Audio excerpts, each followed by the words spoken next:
கேள்வி ஒன்றாக இருந்தாலும் பதில் எப்படியா இருக்கும்? ஆளுக்கு ஏற்ற மாதிரி மாறுபடும். நேரில் வந்துட்டா என்ன பண்ணிடலாம்? எல்லா கேள்வியும் கேட்டு தெளிவாக, அதுக்கு தான் சத் சங்கம். என்னுடைய நோக்கம் எல்லாம் மனிதர்கள் எல்லாம் மகிழ்ச்சியாக இருக்கணும், அவ்வளோதான். நீங்கள் என்னோட பாசத்தெல்லாம் அடையத்துக்கெல்லாம் நீங்கள் முயற்சி செய்வானா? நான் எல்லாத்துக்குமே அன்பானவன் தான். எல்லாருமே என்னண்ட வந்து ஒருத்தன் முட்டாளாக போகிறான்னா கூட அவனுக்கு வாய்ப்பு கொடுத்துனே இருப்பேன். நான் நல்லா இரு, புரிஞ்சுக்கோ, நல்லா இருக்க வழியை பாரு.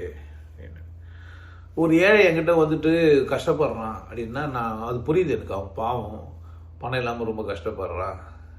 அது அவன் சொல்ல மாட்டேன்றான், பணம் இல்லை கஷ்டப்படுறேன்னு சொல்லாமல் திமிர்வாதம் பண்ணுறான். இல்லை பணத்து மேலே குறியாகி போயிட்டு தில்லலங்கடி வேலை பண்ணுறான். இந்த மாதிரியான கூட்டங்களெல்லாம் இருக்கும். எங்கிட்டேருந்து நீங்கள் அன்பை பெறுறது அப்படின்றதெல்லாம் இல்லை. நீங்கள் இந்த உலகத்தில் வாழ்ந்துனுங்கிறீங்க, உயிராக இருக்கிறீங்கன்னாவே கடவுள் உங்கள் மேலே அன்பாக இருக்குது. நீங்கள் இருக்கிறீங்க அப்படின்னா நல்லவனாகிறீங்க, கெட்டவனாகிறீங்க, சமூகம் ஒத்துக்கிறவனாகிறீங்க, ஒத்துக்காதவனாகிறீங்க, சிறைச்சாலையில் இருக்கிறீங்க, திருடனாகிறீங்க, கொலை குற்றவாளியாகிறீங்க, தூக்கு தண்டனை கைதியாக இருக்கிறீங்க, இல்லை ஆரோக்கியமாக இருக்கிறீங்க, வசதியாக இருக்கிறீங்க, பணக்காரனாக இருக்கிறீங்க, செல்வந்தனாக இருக்கிறீங்க, என்னவோ நீங்கள் இருக்கிறீங்க பாருங்களேன். இருக்கிறீங்க அப்படின்னா கடவுள் உங்களை நேசிக்குது. கடவுள் உங்களை நேசிக்கும் போது, கடவுளை நேசிக்கிறனா எப்படி உங்களை நேசிக்காமல் இருக்க முடியும்? அப்போ அங்கே பிரச்சனை இல்லை.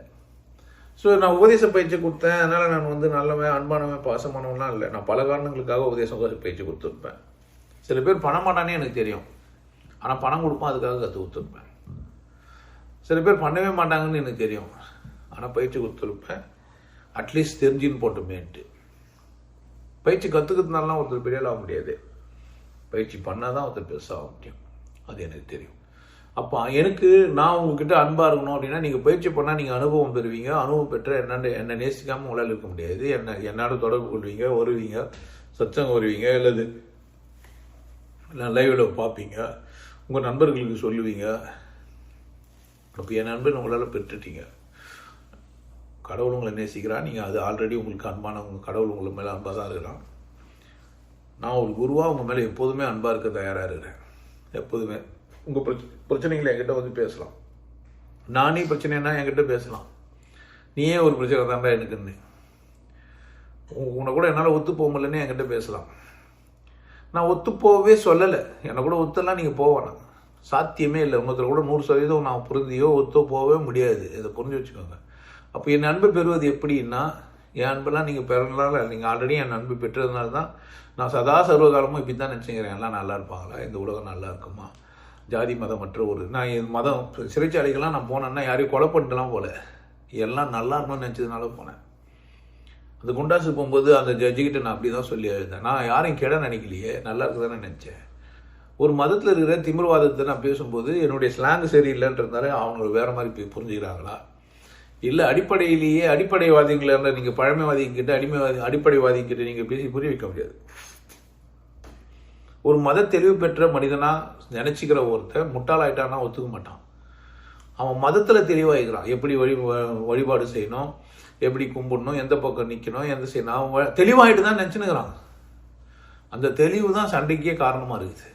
ஒரு இந்து தெளிவாயிட்டாரு, ஒரு கிறிஸ்துவர் தெளிவாயிட்டாரு, ஒரு இஸ்லாமியர் தெளிவாயிட்டாரு, 3 பேரும் தெளிவாயிட்டு சண்டை போட்டுனுக்கிறானுங்க. அப்போ எப்படி சண்டை போட முடியும்?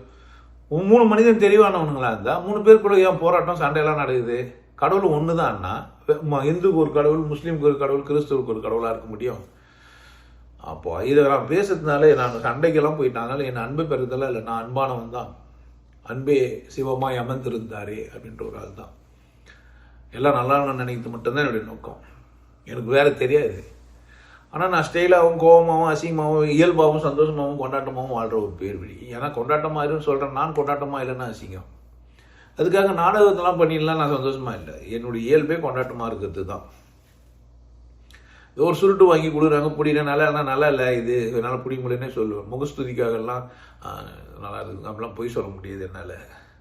நல்ல சுருட்டு வாங்கி கொடுத்துட்டு இது நல்லா இருக்குது, நல்லா சாப்பாடு போட்டால் நல்லா இருக்குது, நல்லா சாப்பாடு போடலைன்னா நல்லா இல்லை.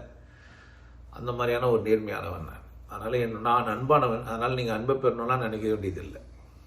நான் வாரம் சச்சாதான் அதுதான் நான் தின்னுக்கிறேன். நான் பேசுறதெல்லாம் அதுதான். நீங்கள் மாறுபட்டு இன்னொரு பக்கம் நிற்கலாம், பணத்துக்காக இதெல்லாம் பண்ணுகிறாரு கிடையாது. நான் தொழில் முறையில் இந்த வேலையெல்லாம் செஞ்சுன்னுக்கிறேன். கூட நாங்கள் வந்து உட்காந்துக்கிறோம், 10 நாள் இருக்கிறோம்னா நாங்கள் ஷேர் பண்ணிக்கிறோம், நாலேஜை ஷேர் பண்ணின்னு தண்ணி அடிச்சின்னு ஜாலியாக கூட்டமாக இருக்கிறோம். நீங்களா பிஸ்னஸ் பண்ணுறதா நீங்கள் நினச்சிங்கன்னா பாவம், தப்பு அது. அப்படி ஒரு எண்ணம் எனக்கு இல்லை. ஆனால் வாழறதுக்காக வேட்கைக்காக வேண்டி ஷேர் பண்ணிப்பேன். சும்மா என்னால் இருக்க முடியாது. இல்லை, ஒரு வேளை சோறு போடு, இல்லை காப்பி கொடு, ஒரு ஏதோ எனக்கு அந்த ஸ்நாக்ஸ் எதனா வாங்கி கொடு, ஒன்றும் தப்பு இல்லையே. ஸோ என் நண்பை நீங்கள் பெறத்துக்குன்றதெல்லாம் இல்லை. நீங்கள் என்னை கவனிச்சா என்னை கூட பேசுகிறேன். யார் வாட்ஸ்அப் பண்ணியிருந்தாலும் அவங்களுக்கு பதில் சொல்லியிருப்பேன்.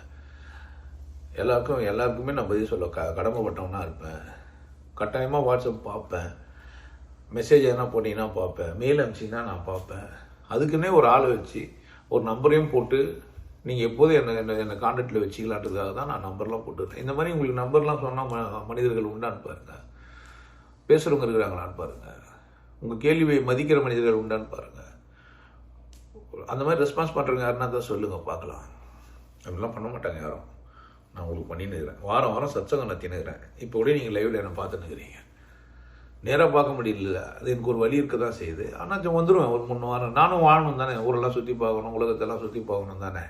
ஆனாலும் நேரத்தை உங்களுக்காக ஒதுக்கியும் தந்து தானே இருக்கிறேன். அதனால என் நண்பை நீங்கள் பெற வேண்டியதெல்லாம் இல்லை, நான் அன்பானவன் தான். கவனிச்சாலே அது கிடைச்சிடும்.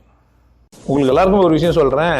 ஆனந்த வாழ்வு அப்படின்ற ஒரு கோர்ஸ் யூடியூப்ல போட்டு வச்சுக்க. Happy life course. நீங்க மெம்பர் ஆனீங்கன்னா ஆனந்த வாழ்வு கோர்ஸ் நேரடியா நீங்க யூடியூப்ல பார்க்கலாம். ஃபேமிலியா டிவில போட்டு என்ன பண்ணலாம், எல்லாரும் ஃபேமிலியா போட்டு பார்க்கலாம். ஒருத்தர் தான் சப்ஸ்கிரைப் பண்ணீங்க, 5 பேர் 6 பேர் என்ன பண்ணலாம், நீங்க அதை பார்க்கலாம். வாய்ப்பு பயன்படுத்திக்கப்பா. இறைவை உணர்வோம், இன்பத்தில் கிடைப்போம். குருசில யோகிய நாடு உன்னை நீ கொண்டாடு, கொண்டாட்டம் உனது பிறப்புரிமை. மதம் மறப்போம், மனிதம் வளர்ப்போம். நல்லா இருங்க, சிறப்பாக இருங்க, கொண்டாட்டமாக இருங்க.